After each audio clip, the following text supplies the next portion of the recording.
connected, grateful. I see. I have a sense of knowing my self and my capacities that's new and expanded.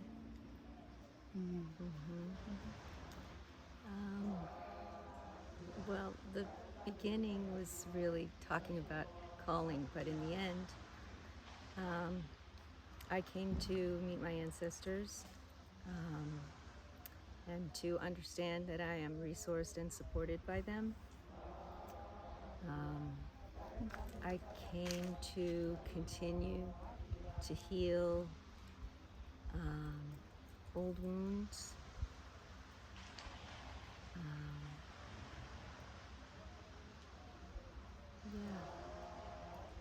and to,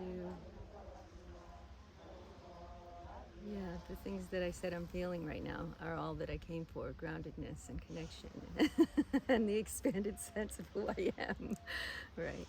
That's what I came for, and that's what I got.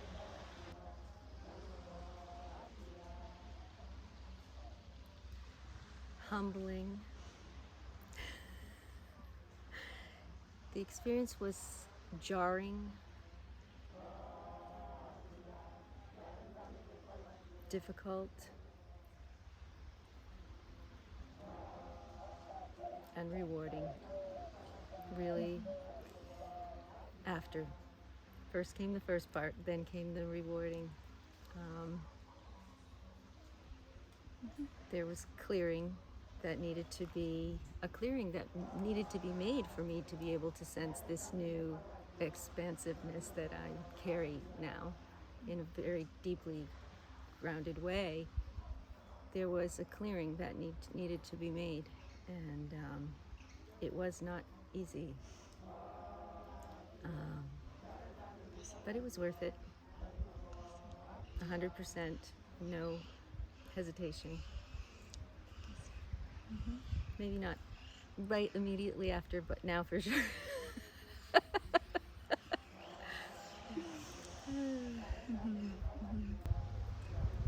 You know, one of the things that's with me today, I've had so many over the past days, but is that I really wish all Black Americans had access to this medicine, and biracial people like me who, people who got stuck in the story of enslavement, because there's so much more, like so much more.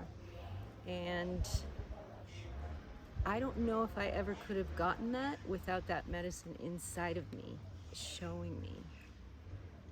Because I've tried, without any historical knowledge, any factual knowledge from my family of what my ancestry looked like.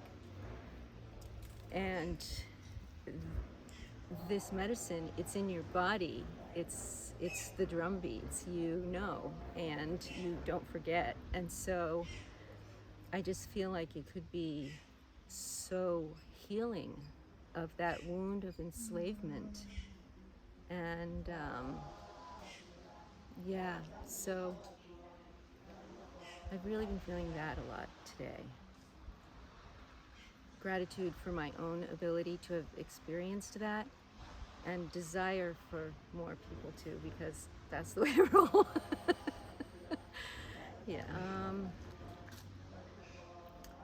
I want to establish a daily kind of ritualized practice for just being in relationship and in communication with those that I've met and those that I didn't necessarily meet in such visceral ways, but I know that they're around, and consulting with them and the them that's in me.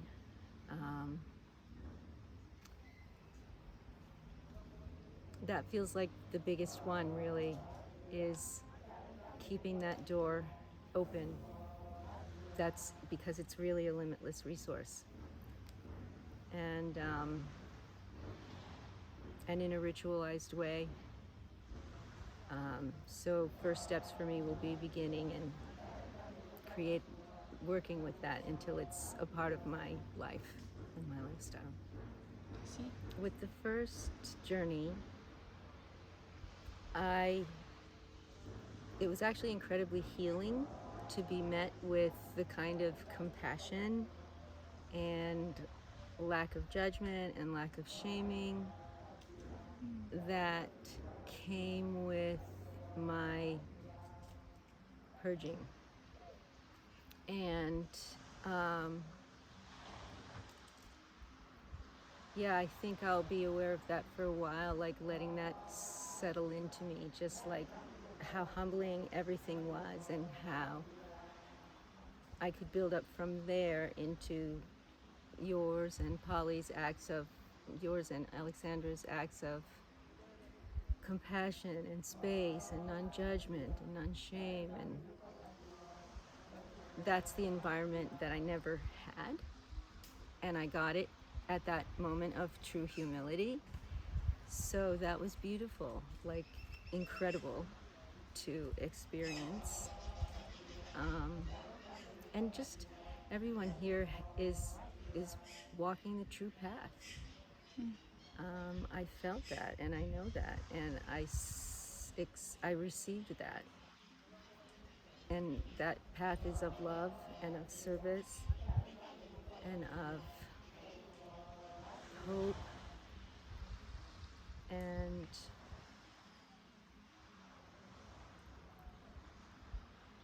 yeah, it was a little bit like coming to Africa.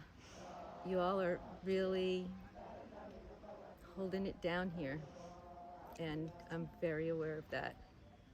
I see. Yeah, Africa. Polly was amazing. Every bite of the food that she provided us was filled with love. I was eating love on a plate because that's what she's in there cooking up. And it seemed like the things that were most nourishing in the moment was pretty much always available.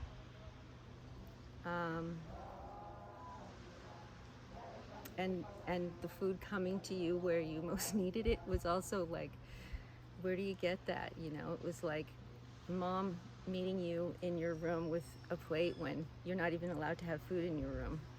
You know, it was just, you know, you must be really in a place.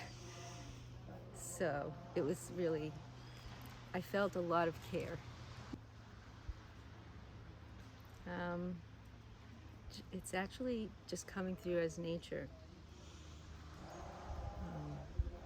I'm looking at the shore and the hill and the island and the trail and you and the trees, and that's how to remember. It's a part of how to remember. Get to nature. Basi.